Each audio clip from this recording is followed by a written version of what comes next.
자살 생존자에는 유가족 외에도 친구, 애인 등의 지인이 존재합니다. 이들이 느끼는 상실감과 슬픔에 대해서는 유가족에 비해 경시되는 경향이 있지만 이 또한 중요하게 다루어야 할 부분입니다. 유가족 외 자살 생존자들은 고인의 부흥 소식을 듣기 어려워하며 고인의 자살 이유에 대해 끊임없이 질문합니다. 또한 유가족의 슬픔 앞에서 자신의 슬픔은 유가족에 비하면 아무것도 아닐 수 있다라는 각인을 하며 스스로 참여 관찰자, 즉 사별과 상실에 있어 제3자가 되려고 합니다. 이에 따라 제3자로서의 무기력감과 고인이 잊혀진다는 허무감을 느낍니다. 지난 생애 동안 이를 경험한다면 유년기 및 청년기에 대한 공포스럽거나 부정적인 기억을 가지게 될 수 있습니다. 자살 생존자들은 고인에 대한 죄책감과 배신감, 그리움을 느끼며 후에 트라우마를 가지게 될 수도 있습니다. 이와 더불어 죽음을 자신과 가까운 것으로 생각하게 됩니다. 이러한 자살 생존자들의 상실 경험에서는 몇 가지 부정적인 측면이 나타납니다. 우선 이들의 애도는 허용되지 않는 경우가 많습니다.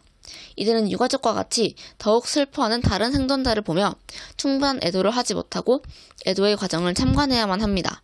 반대로 애도하기를 강요받기도 합니다.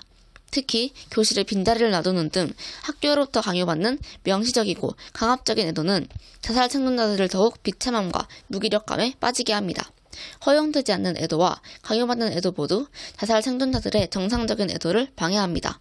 따라서 이들의 고통을 인정하고 효과적인 애도를 할 수 있도록 해야 합니다.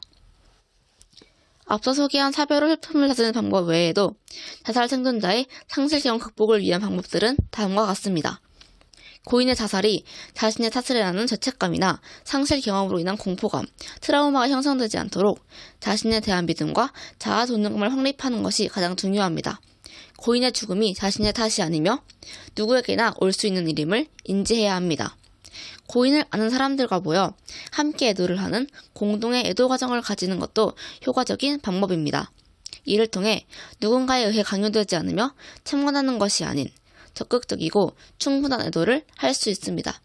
고인에 대한 추억을 나누며 고인이 마음속에 머물러 있음을 확인합니다. 또한 고인과의 추억에 담긴 유품을 간직하거나 정리하는 등의 의식, 고인의 기일을 기리는 것으로 고인을 마음에 담고 상실 경험을 극복할 수 있습니다.